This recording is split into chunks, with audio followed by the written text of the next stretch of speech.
It's time for Zeb at the Ranch with your host, Zeb Bell, and newsworthy and noteworthy John Ellis. This podcast will always be brutally honest with integrity and honesty and without low-class, no-class cursing that's in vogue today with illiterate politicians. Now, Zeb at the Ranch. Oh my, here we go on a Wednesday, a cloudy Wednesday in southern Idaho, and kind of a respite from the very hot sun that's been coming down the last couple of days. Temperatures almost hitting the century mark, supposed to get back up there this weekend. Anyhow, good afternoon, episode 43 of Zeb at the Ranch. God bless America. And we say that we're all working very hard to squash the democratic socialists and communists like a bug. That's going to be my hobby from now on. The quote of the day, and I think this one fits everything that's going on with these Mondamis and everybody else. It's easy to be a socialist in a free country, but try being free in a socialist country. There you go. Think about that one for a while, and that's where we're headed if we don't clean up our act. What is the matter with us anyway? We're sitting back and kind of drinking the Kool-Aid while the evil Satans in the world with the Democratic Socialist Communist Party are destroying our country and trying to destroy capitalism. And I am so blessed to have the cream of the crop on this program, this podcast, one of which is going to be coming with us in just a few moments and visiting with us about our economy and about capitalism and everything else.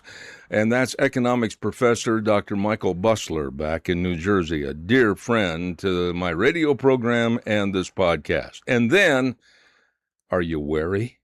Are you watching over your shoulder? You should be. And that's why we invited back Dr. Carol Lieberman, and she's going to discuss how are we going to keep living and teaching our kids and our grandkids what to do with the threats of terror growing all over the United States. And last but not least, kind of like saddling an old horse that you really trust to go ride off in the sagebrush, gather cattle. Well, he's back, and that's the very best. Pastor Alex Lissau is going to be with us with Why Not God, talking about this great America and, unfortunately, the evil that's trying to destroy it. All that being said, what a podcast. We're looking forward to it. And here now, my buddy, and I mean that in every sense of the word, John Ellis with the Libertarian Minute. Oh, good. This is going to be a good one today. Just ask me. So, a lot of phrases you hear nowadays: for the common good, and from each according to their means to each according to their needs. When an individual applies these ideas voluntarily, they can be very effective and powerful. Unfortunately, when these ideologies are forced on everyone, they completely remove individual liberty from our society, and we all essentially become slaves to those who get to decide. There's no incentive to work or even to work hard or even work at all if all your needs are automatically met. And who gets to decide what your needs are? Yep. Will those who have been appointed to take care of us suddenly become virtuous? I don't think so.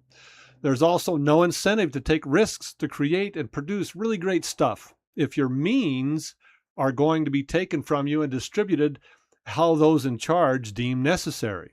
Let's take the current so-called evil rich man, Elon Musk. He's worth about $1 trillion. Let's take all of his money and distribute it to every person in the United States. That works out to less than $3,000 a person. Keep in mind, you only get to do that once and then he's broke. I can guarantee you that he won't be producing another thing at that point. Only when the inalienable rights of each individual are protected from mob rule can a society truly be free.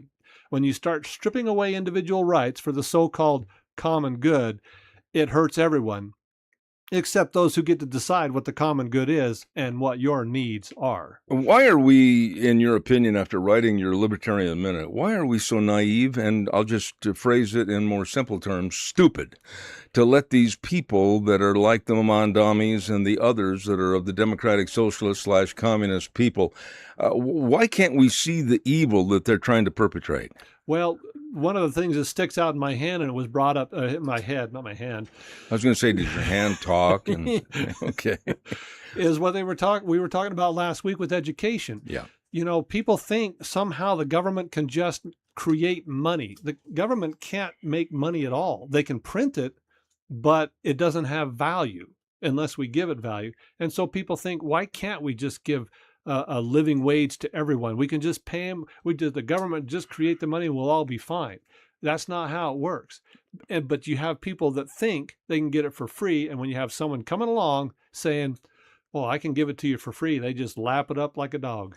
You mentioned education, and I don't know if you caught this or not on the news, and I'll say this quickly because I don't want to keep Dr. Bustler waiting, but did you see the filthiness of her mouth, Randy Weingarten, with the Teachers Association the other night on television? Not the other night, but when you were saying that, I was thinking, which time? Yeah, it is which time. And she's in the education business? It was repulsive, and she and her organization need a complete whitewash or get rid of. I've had it with those kind of people that are trying to lead, and they're not doing a very good job leading our kids.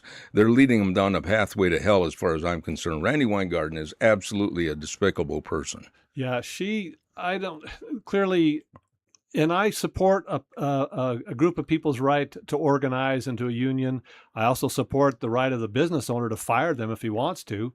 But gosh dang, they don't have the real needs of the people they're supposed to be representing in their minds. They're not representing children and parents. No, and represent with some class. Yeah. Teach with class. And they're not. And they've lost sight of what is right and wrong. And I have no respect for these people. Yeah, I don't either. And I know there's some great teachers. And I even know there's some great teachers that are all for the teachers union. I just don't think that they really understand the roots of all this and where it's coming from and the poison it's causing. No, your Libertarian Minute was really well done. Is Dr. Bustler there? He's not on just yet, but let's give him a minute and see if he jumps in here for us. Okay, good. I especially like that one sentence. It says, unfortunately, when these ideologies are forced on everyone, they completely remove individual liberty from our society. And that is exactly what this movement with the DSA is trying to do. Yeah, it is. And I want to bring up two things about that because people always point to the Bible and say, look, there was communism there. No, there wasn't. That's right. There was people who agreed to work together and to contribute their goods voluntarily. That's right. And when they didn't, there was even the case where the one couple came in and pretended like they gave all their goods, but they didn't. And was it Peter that turned them away? I believe that was who it was. Because their heart wasn't in the right place. He wanted people to do it voluntarily. Yeah. And so if you do that, I have a friend that lives in a commune, haven't seen him for years, and they all live there voluntarily. And if that's their thing, more power to them. You mentioned if that's their thing. Mm-hmm. And we've got away from that in this country, and that's where I do agree with a lot of your libertarian stance on this. Yeah. I'm not trying to change everybody's lifestyle to be just like mine. No. But I am saying that we have to have some rules and regulatory means and methods to keep society as a society. And the DSA wanting to take away everything, destroy the presidency, take away the Senate, destroy police forces, and take away private property. This whole thing is on a road to hell. Oh, yeah. And when you get to the private property part, of course, that's where the hackles on the back of my neck stand up, because if you can just take from whoever you want and give to whoever you want, which that's kind of the condition our country's in now. It's moving more and more in that direction where we're trying to just take from one and give to the other. You've lost your freedom. You Absolutely. don't have your freedom. You have to, in fact, when they first set up the Constitution, it wasn't life, liberty, and the pursuit of happiness. That phrase was subbed in there.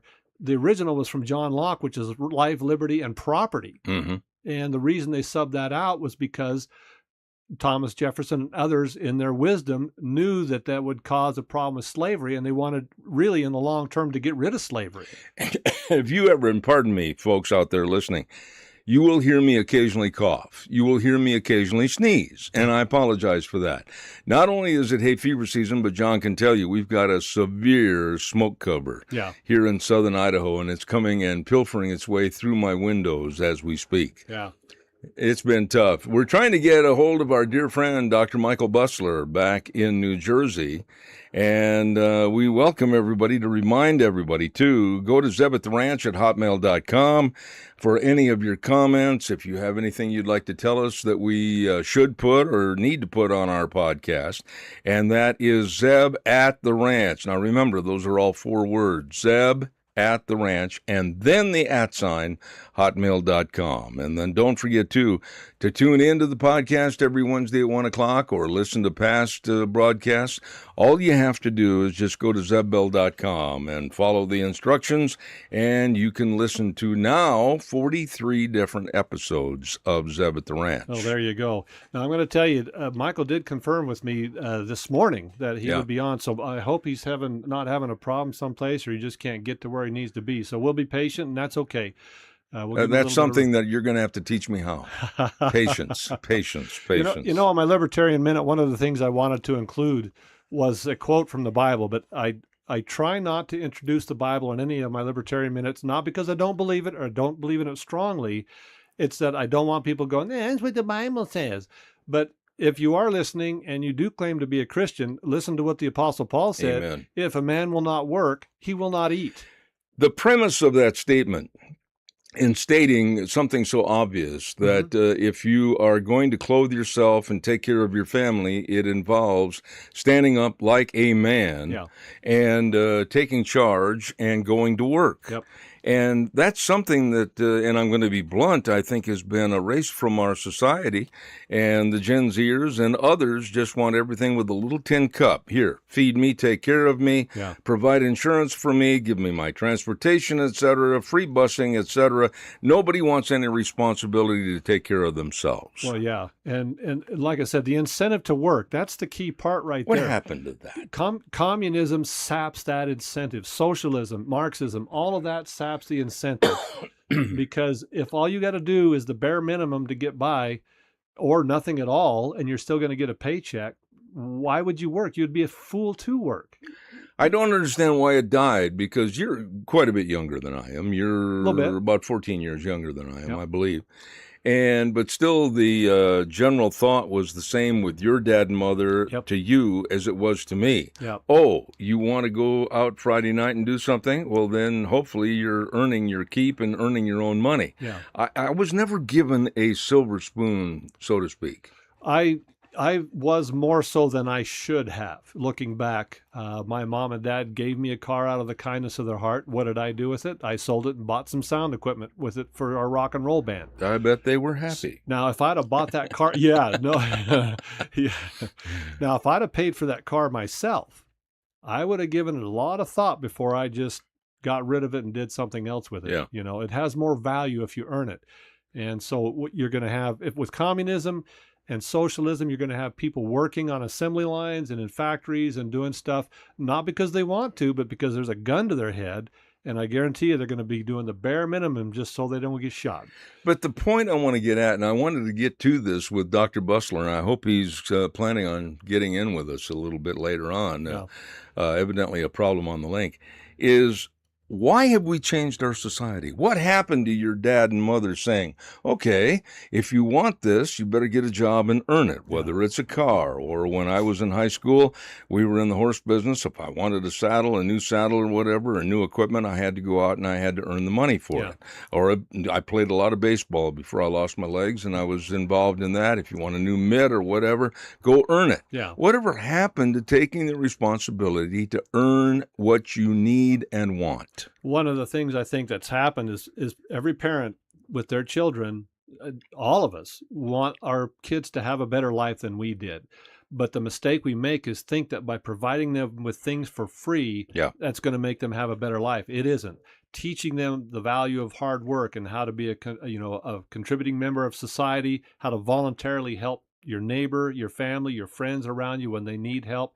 That's what makes a better society, not just giving them stuff because you want their life to be better. And on the other side of that nickel, the idea that they want to control and have an influence, they being the democratic socialists, which I find most repugnant in everything they say and do, they want to put an earnings ceiling on what you and I and others can make. Oh, you're making too much money. No, you can't have that much rent. You better back off on that. We're not going to allow it. Wait a minute. In a free society, the more money earned, the more circulation of that money, and the more people will benefit from that money in our society, whether it's in town or rural. Yeah. You know, the mistake people make is thinking that there's just this big pot of money and that, for example, Elon Musk has most of it. And so the leftovers is what we get. Okay, folks, pay attention. Listen up here. Okay. I got a piece of wood. I got it off of a tree or I bought it for $1. I take that piece of wood and I carve it into something nice. Let's say, well, in my case, an ashtray, because that's probably all I can make. I make it into this nice ashtray. I get it all nice and everything, and I sell it to somebody for $20. Yeah. Where did the other $19 come from? It's intrinsic value. You build wealth for everybody. If you take money and you have a lot of money, it doesn't mean you're taking it from somebody. That's right. And Elon Musk is a perfect example. I'm glad you brought him up in your opening remarks, because I don't care if he has $1 trillion. No, I don't care if he has $10 trillion. Yep. Because look at the residual effect of all the different businesses, from SpaceX and all the car manufacturing, all the people that were employed, all the distribution of funds that went to open up these other businesses, et cetera. Yep. It all helps for the growth and progress. Why in the world stymie it with the stupidity of saying we got to put a ceiling on everything? Let me give you another concrete example, folks. Elon Musk, he basically put together Starlink. I use Starlink in my business all the time. To do what? Make money. There you go. So by his idea that he took the risk, his capital, he risked his capital. Who would have thought you could throw a bunch of satellites into space and you could create an internet net?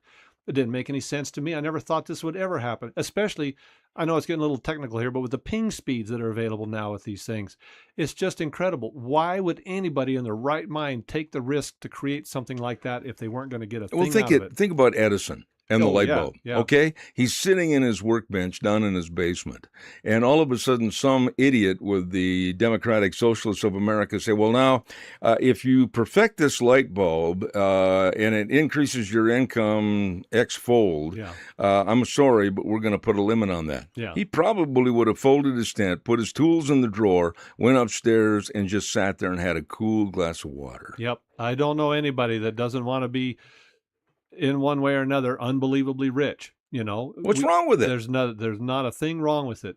If you have money, you have ways to help. Right there, I'm going to interrupt you because you're 100% right. Yeah. Look at all the churches. Yep.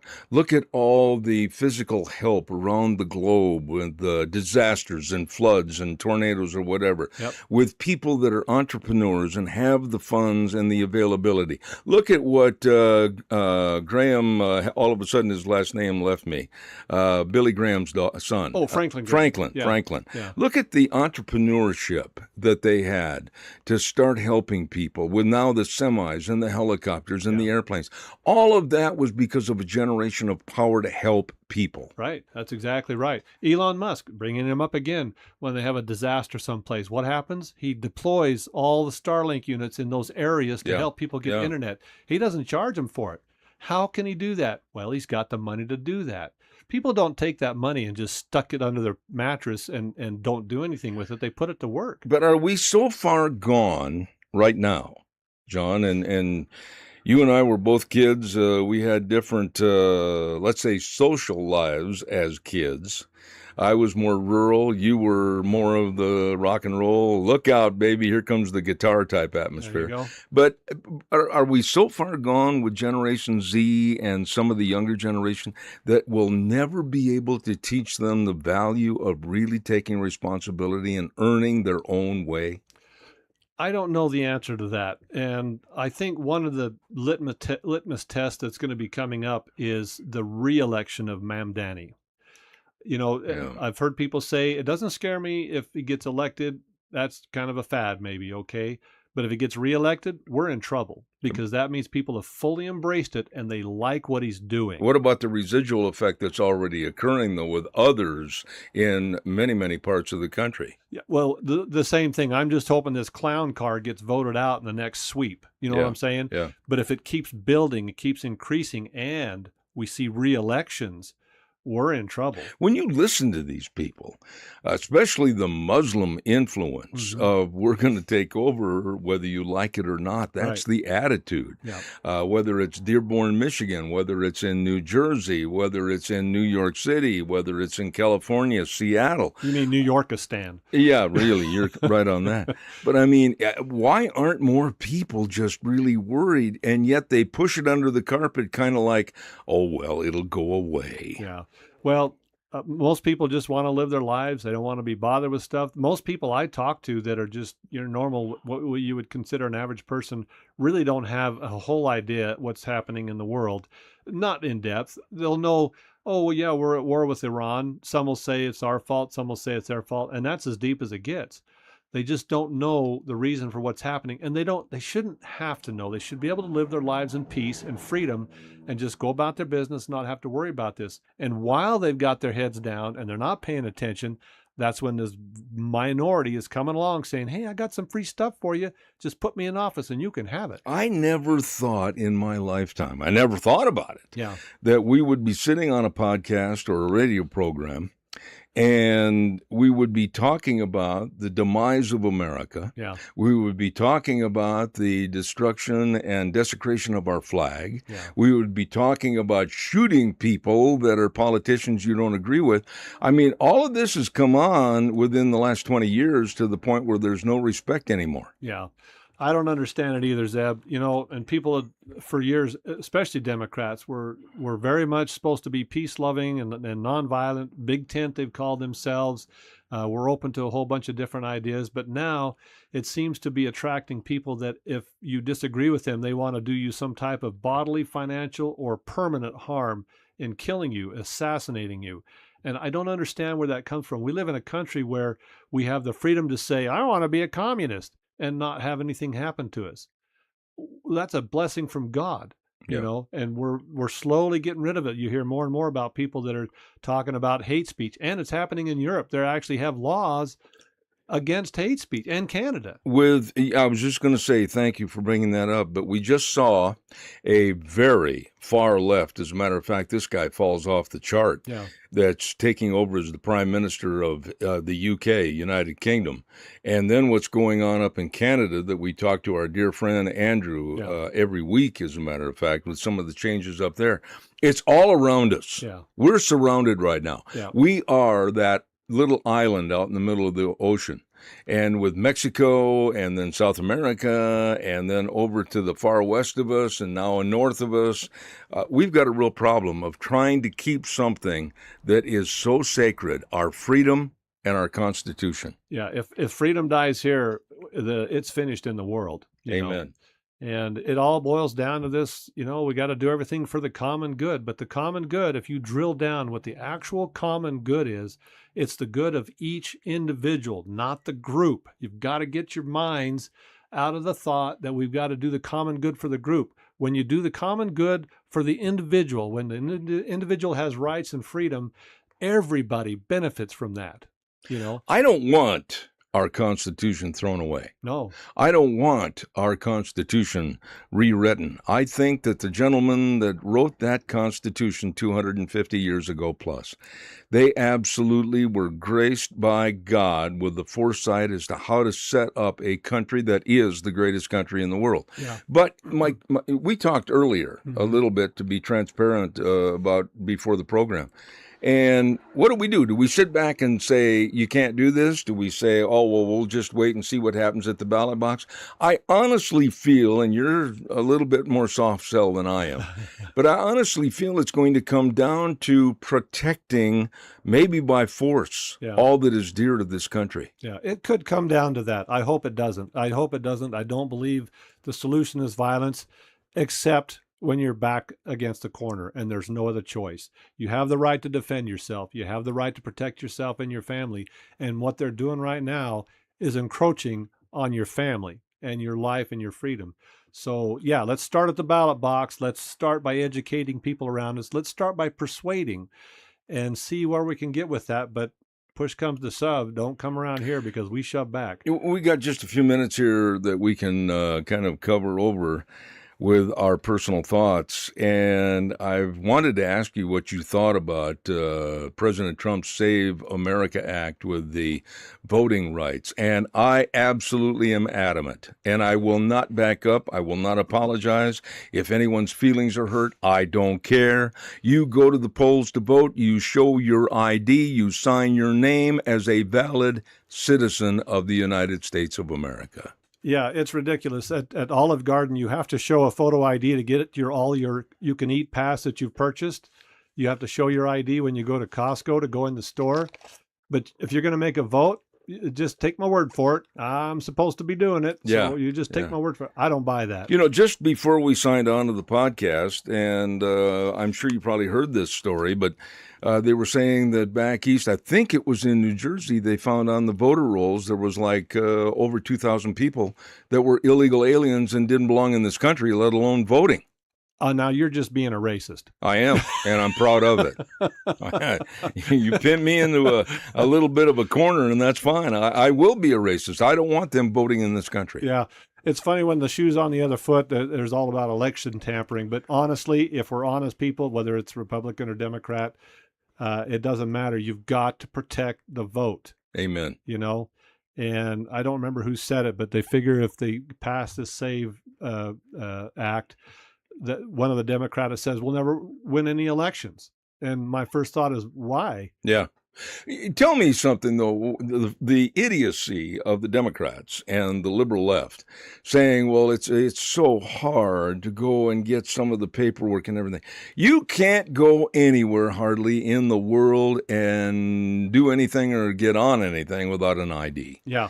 And I used to fly at least 5 or 6 times a month minimum for my occupation as an announcer for special events all over the country. Yeah. And I had to have everything. I had to have all the paperwork and everything. Yep. What in the world is the matter with having the prestige and honor of showing that you are a United States citizen? Yeah, and that's the other part of it. If I'm a black person and you're telling me I'm too stupid to get a photo ID to vote, I'm sorry, you're the one being racist. That's right. Because I don't feel that way. And I know a lot of black people, people of different colors, are just absolutely insulted by this, thinking that somehow they are sub-intelligent to everybody else. They're not. Absolutely. Everybody that wants to can do it. So we have our next guest ready. And this lady, I got to tell her right up front, she's a very pretty lady, and I love the rock work on that fireplace. I don't know who did that or who designed it, but I really like that.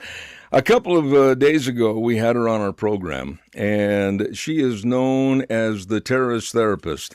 And I just love to listen to her remarks and her common sense. And her name is Dr. Carol Lieberman in Malibu, California. And thank you so much for coming back. Good afternoon, Doctor. How are you? Always my pleasure. Thank you. Doctor, I want to get right into this because it's getting worse every day in our country with threats. Just a couple of days ago, a guy with a pellet gun and gasoline tried to start a fire and do a lot of harm, possibly even kill some people out in front of a building in New York City. And all of us, I think, now need to have our heads on a swivel. Looking in the rearview mirror. I mean, whether you go to a movie, whether you go to a rodeo, whether you go to a NASCAR event, whether you go to a football or baseball game, how and what do you tell people about being safe in a terror-filled society?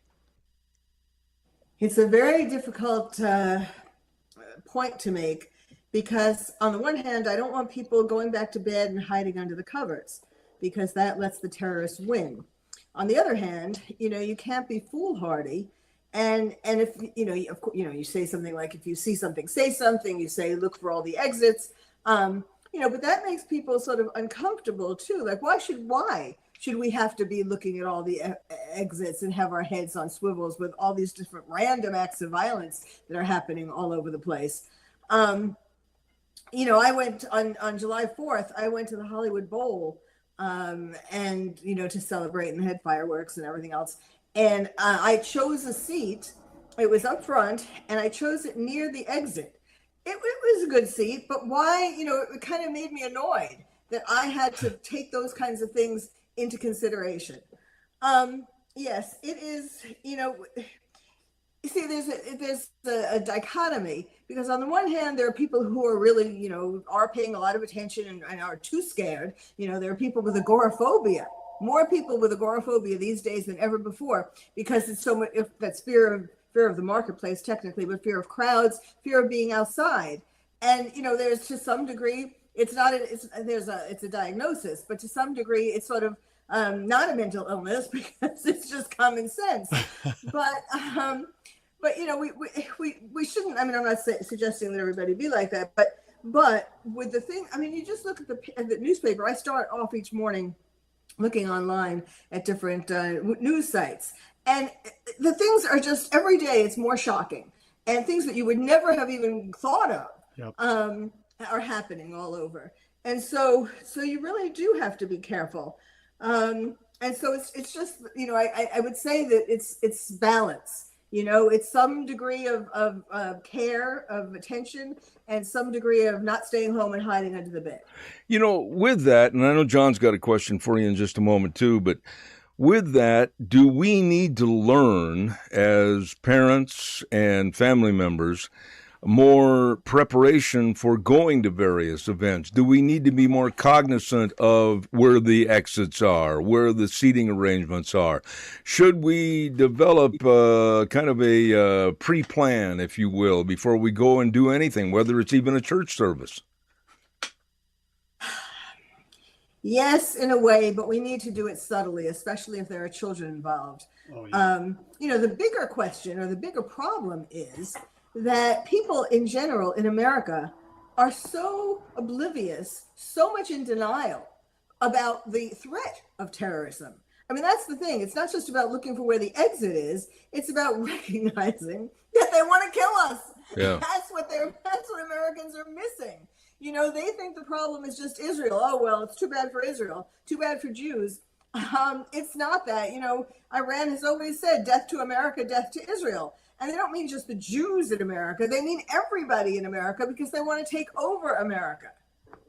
You made a quote that I kept on my cheat sheet right here for this podcast. And you said, "This is open season for terrorists."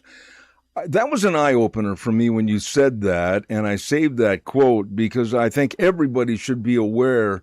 We've just got to look in the rearview mirror and look all around us 360 degrees, because you never know who's out there and you don't know what's going to happen. Now, and I think I was saying that particularly in regard to July 4th and the White House, the UFC fight. And there was a serious terror attack that was planned for that date.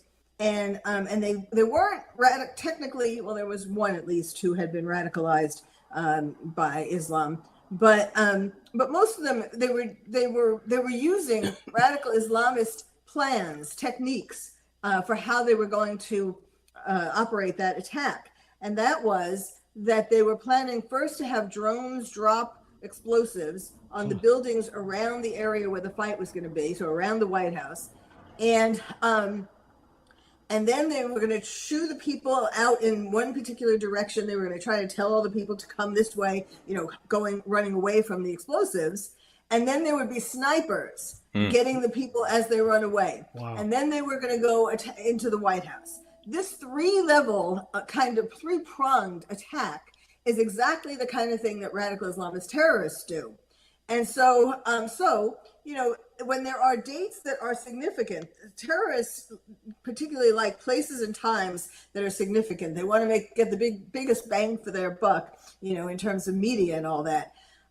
So of course, the White House, June 14th, which was Trump's birthday. I mean, there were a lot of good things, a lot of reasons why that made it a target. And but for the mother of one of these young men who called the police because she was kind of suspicious about some things, right, it would have happened.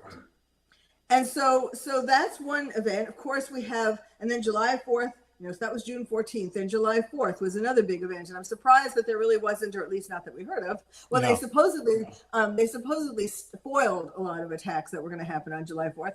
And then, of course, we have coming up the 25th anniversary of 9/11. Right. And you can bet that there are terrorists making plans, and not just radical Islamist terrorists, but like people who, like to play terrorists for that day. John, go ahead.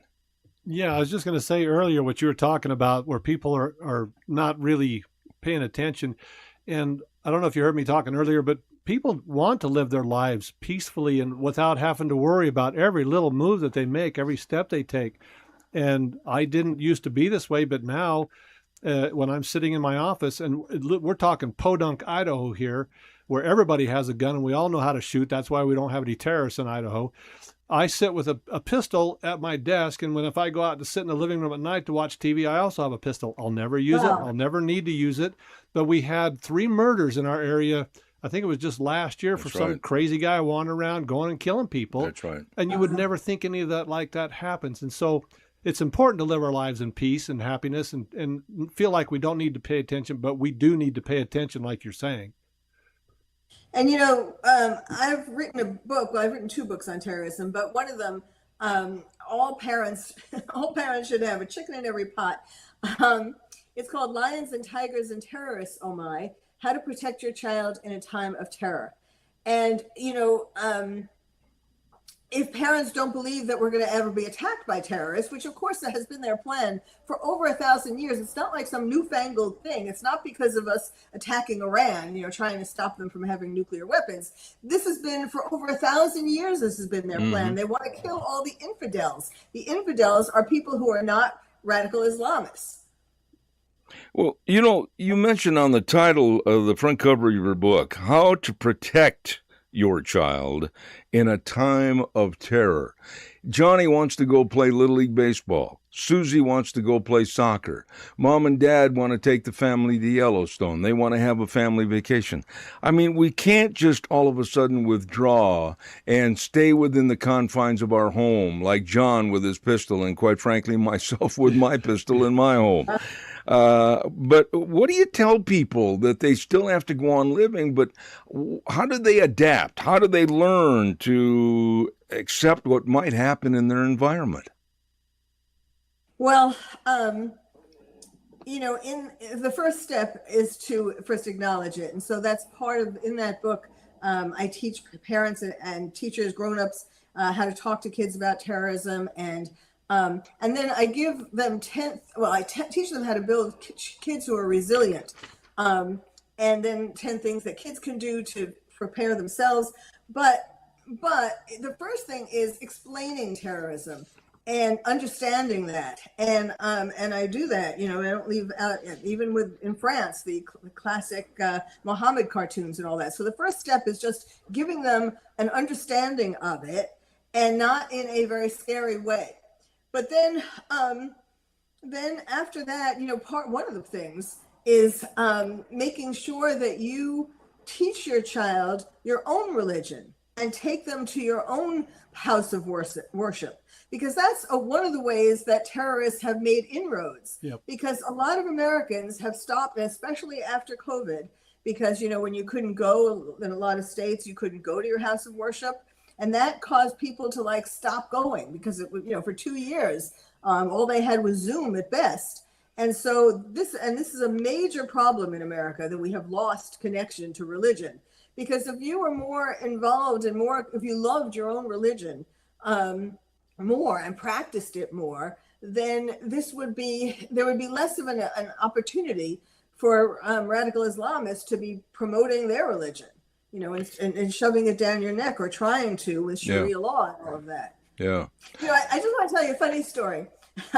You were telling me we were going to talk about terrorists in Muslim terrorists. Not all terrorists are Muslim, and not all Muslims are terrorists. However, so I started Googling things, and I found this article called "Islam in Idaho: A small group of Muslims hear the call of prayer and worship together in Rexburg." And it's a nice story about how, the call to prayer comes from a plastic alarm clock, and a cramped living room takes the place of a mosque. But the humble trappings don't stop Rizwan Ahmed Kurishing. And I'm reading the whole story. And I'm thinking, what? Well, that doesn't sound like there's a terrorist problem in Idaho. And then I look, and the date of this article is 1998. Oh my gosh. Oh my. It's talking about how there are so few Muslims in Idaho, but they kind of find each other and they meet in their living rooms and so on. I'm thinking, what kind of problem in Idaho? 1998. Well, let's pursue that a little bit, that thought. Because Martin Moyer wrote a book, I'm sure you're aware of it, The Twilight Area, or Twilight Zone. I'm trying to think of the exact title of the book. I had him on my program about 6 years ago, talking about, if you will, all the training camps around the United States for terrorism. We are really naive, Dr. Lieberman, because they're in California, they're in Oregon, they're here in Idaho. They have numerous camps in Texas, New York State. And one would say, like me, inquiring minds want to know, why are we allowing people that, with the call to jihad, they want to kill us? Yes. Well, it's called Suicidal Empathy. And that is the title of my latest Terrorist Therapist podcast.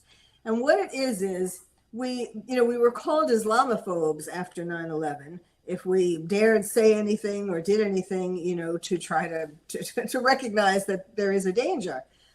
And so we have become so empathic towards terrorists that it's suicidal, because we're loving the people who want to kill us. We are bending over backwards for the people who want to kill us. We are not acknowledging or remembering, keeping it in mind, because that's not American. We're supposed to be loving to everybody, and so really this has gone a long way. That's why and of course, with the open borders and all of that.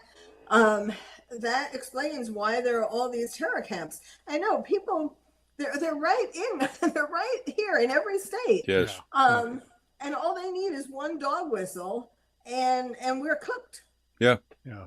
John, go ahead. Yeah, I don't know if you heard, but there's a businessman in the Middle East, and he's actually taking landmines and converting them into prayer rugs. Apparently, profits are going through the roof.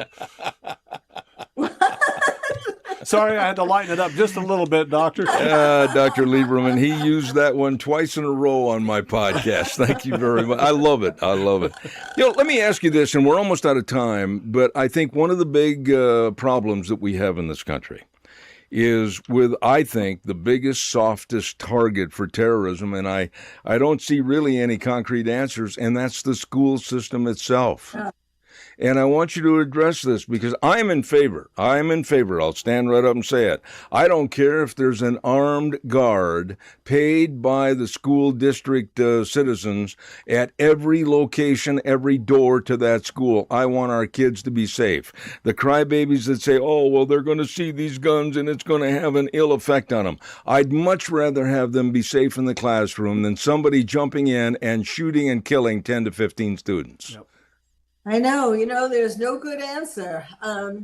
It's certainly better than, than the other part of that. An additional part is giving teachers guns, letting teachers be armed, to protect against school shooters and all of that, which is, very scary. And even the drills that they have now, the school shooter drills, for example, that's panicky for kids too. I think they do more harm than good. But yes, I mean, it's a very sad state of affairs. But yes, I wouldn't be against having an armed guard. I mean, they could have security in a more surreptitious way, where it's not as obvious and not as threatening. But yes, when I might have mentioned this before, not today, but before on your show, that when I became the terrorist therapist right after 9/11 to help people cope with terrorism and warn people about terrorism and all of that, I didn't know anything about terrorism. So I went to all these conferences and read books and all of that. And the people who were leading the conferences were these men who, it was mostly men, who were very well versed in terrorism. And they said that the thing we have to worry about most is not so much the attacks. I mean, yes, of course, 9/11 attacks or any kind of terror attack, but it's the fact that terrorists are planning to surreptitiously mount the ranks of education and politics and media. Yeah. And that is exactly what's been happening since 2001. And that is, especially in the schools, that is the biggest danger and the hardest to sort of, you can't like just make a law, one law and get rid of all of that. But we have to start closing in on that because, these teachers unions and all that, they are they are as dangerous as any 9/11 terrorist. Absolutely. Yeah. Your book, Lions and Tigers and Terrorists, oh my, How to Protect Your Child in a Time of Terror. Where can people find that book? Is it at Barnes & Noble or all bookstores? Please tell us. Yes, and at Amazon, and also on my website, terroristtherapist.com. God bless you. You have been such a gracious guest to come on our podcast. I'm going to ask you to come back because we've got a lot more questions. Dr. Carol Lieberman down in California, God bless you and thank you. Have a wonderful day, and you're going to hear the phone ring in the not-too-distant future. Thank you so much. Thank you. Bye-bye. I love that lady. She is a real blessing to have on our program, Dr. Carol Lieberman, and she is the terrorist therapist, and I appreciate her knowledge. And that book again, Lions and Tigers and Terrorists. Oh, my. How to Protect Your Child in a Time of Terror. There you go. I believe our next guest is with us. Is that right? Yeah, he's on the line. I'm getting him loaded in now. Do you want me to unmute the number 3? Yeah, go ahead and unmute number 3. Okay, this is all technical stuff, ladies and gentlemen. Yours truly, I punched the button, and now I'm going to say, wow, is it good to have him back? We have missed him, and he's doing it, I believe, from the confines of a hospital bed. He's still recuperating.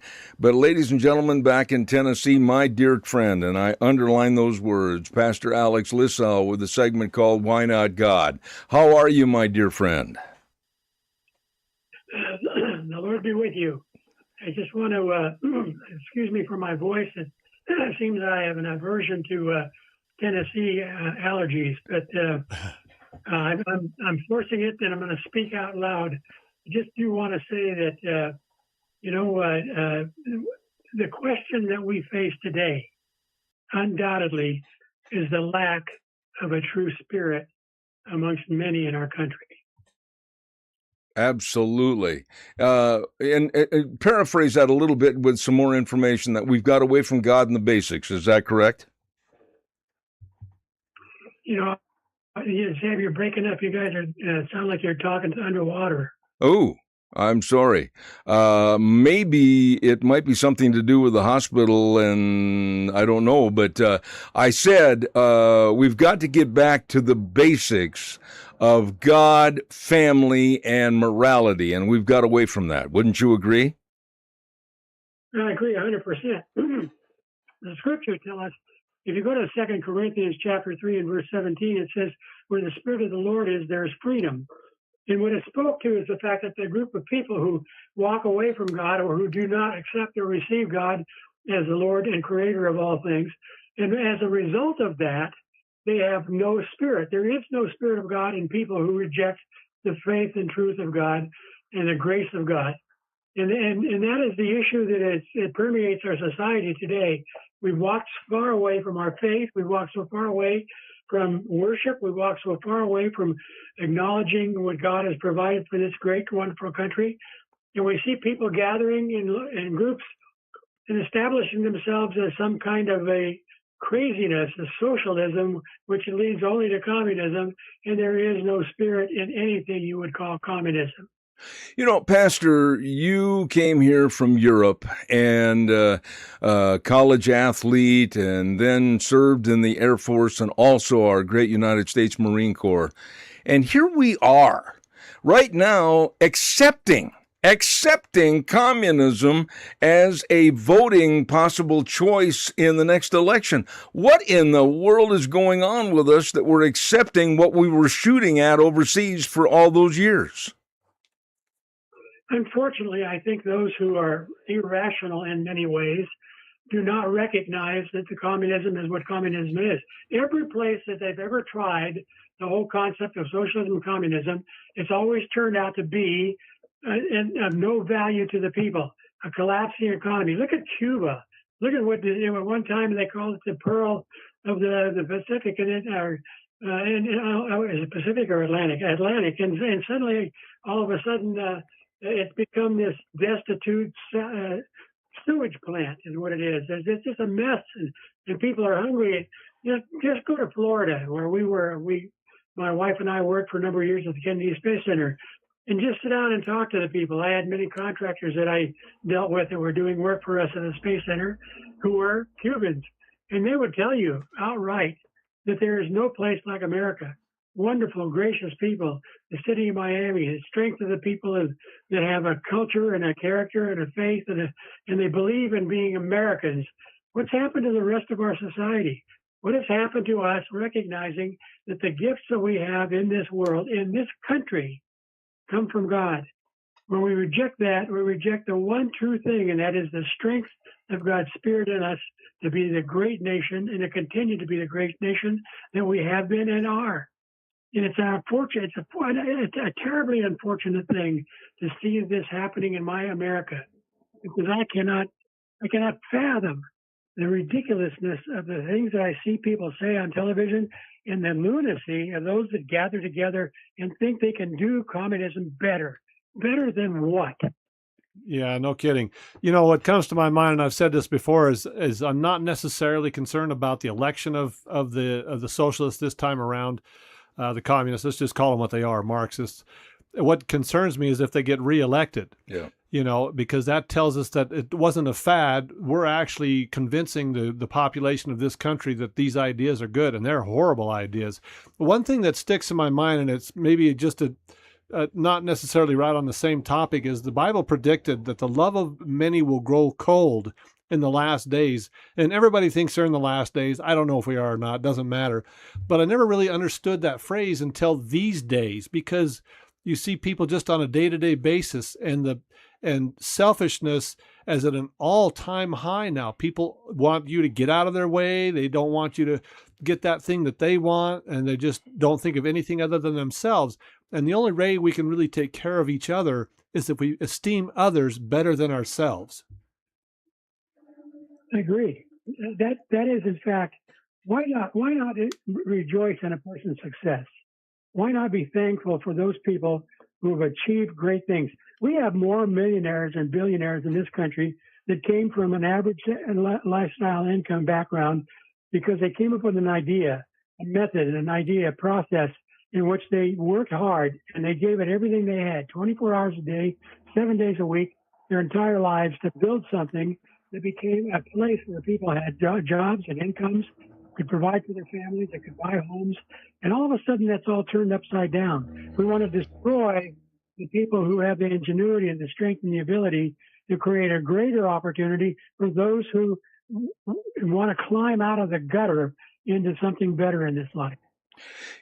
Pastor, we just saw a great example to us here in the United States during the FIFA soccer games. I am not a soccer lover. I never watched one match, but I did watch the residual effect of having the soccer games here. I watched people from Spain. I watched people and listened to people from France and from Finland, Norway, etc., that came to this country for the first time. And they were absolutely astounded with our bountiful efforts that we have with food and the buildings and the way we do things. And they said we were so friendly and everything. Here are people from around the world coming and telling us the great things that we have, and yet we're not smart enough to appreciate the blessings that God has given us. That's very true. Because with the places where these people come from, many of them have little or anything to look forward to. They rejoice in my goodness, soccer. But the soccer is a great sport. It's a worldwide sport, which is, well, see how many teams were here. Yeah. See how many players were here. See what the people came from all over to cheer them. And the stadiums were full. And they were not only rejoicing to support their team, but they were also rejoicing in the glory of this country, which has given them the opportunity to be there, to enjoy, to experience. And they were saying to themselves, why can't this be like where we are from? Yep. Why can't my home have the kind of things that they have in their homes here in this country? And that's the joy of it. I mean, my family came from abject poverty after everything was destroyed during the Russian Revolution in 1917. And then they watched a secondary thing come along, with the Second World War and the circumstances there, and the Nazi Party, and then what Japan was doing as well, and all those struggles and those battles, and yet we survived as a nation. Why did we survive? Number one, we were a much faithful nation with a greater respect and honor of God and reverence for God. And number two, we never lost the desire in our hearts that we could be better than our parents. Amen. That we could make something ourselves. Today, I'm astounded at the number of comments and times I see on the news reports of the potential and the suicidal mentality of young people who all think that there's no future for them in America anymore. Well, and you touched on something right now that it's being drilled into their heads by the Mamdanis and the others of that ilk that are trying to take over political power at various states around the United States and cities like Seattle, New Jersey, Tennessee, you name it. They're all over the country right now trying to take and destroy our Constitution, stop our police forces and the ownership of private property. And Mamdani himself, this sleazy-eyed, I've got other names, but I won't use them on this podcast, saying that if Benjamin Netanyahu from Israel comes to New York City, our greatest ally, by the way, Israel, he's going to make sure that he's arrested. My goodness sakes, what's going on in this country with these people? Well, the lunatics, how can you possibly listen to Mamdani and not say to yourself, this guy's a nutcase? Yeah. I mean, he's a smooth talker. He thinks he's got such a logical, presentable, and that's what he's done. He's won over mainly people who are looking for a way in which they don't have to do anything more than just receive whatever's available. But who's it coming from? They're losing more people in the city and state of New York than anywhere else in the country right now, maybe with the exception of California, that are leaving because millionaires, people who are going to build, my goodness, gigantic operating facilities and computer centers, et cetera. They're saying, I'm not going to put any more money in this place because they don't appreciate what I can do and what my experience and work experience has been for this country. But they're not going to allow me to rejoice in what I can accomplish for America. Not everybody that's a billionaire is some kind of a self-focused, selfish individual who doesn't care about anybody else. There are a few, the ones that have gained it without ever really working for it. But I'll tell you, the truth is that most of the people who have achieved great things in this society achieved it through hard work, and they came from little or nothing. Absolutely. Pastor, I'm down to the last couple of minutes, and you have no idea how much we missed you and your prayers on our podcast. And I want you, in your absolute excellent tones, to give us a prayer to wrap up the podcast for Zeb at the Ranch today. And let me just say, Pastor, amen to that. I'm sure glad to hear your voice again, buddy. Thank you. Well, let me pray with this allergy voice of Tennessee. Lord God, turn the hearts of the people to your truth and to the freedom which you provide, which comes in every one beautiful thing that you give us. Every communist society is not free, Lord. And you know that because they have rejected all of the gifts that you have given them. Open the eyes of our young, especially those who are so easily beguiled by fools and liars and false prophets. And also open the eyes of the old, that every individual in this country would understand the importance of not being blinded to the good graces and gifts of God. Cleanse us from our hate for each other and give us strength to be neighbors in good stead and good value.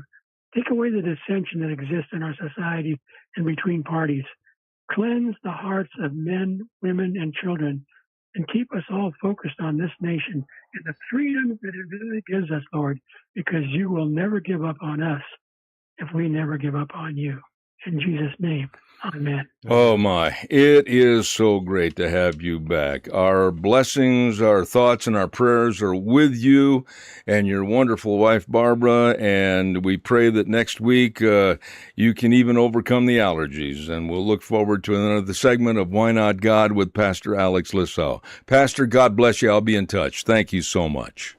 God bless you too, and to all the people listening. May the Lord be with you. Bye-bye. Thank you, sir.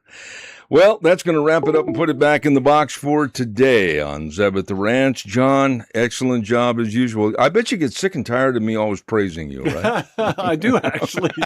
Just doing my job, sir. You do a wonderful job. Ladies and gentlemen, don't forget to tune in next Wednesday at 1 p.m. Go to zebbell.com. Tune us in, Zeb at the Ranch. And we always say at the end of the podcast, the way things were are the way things ought to be. God bless you and your family.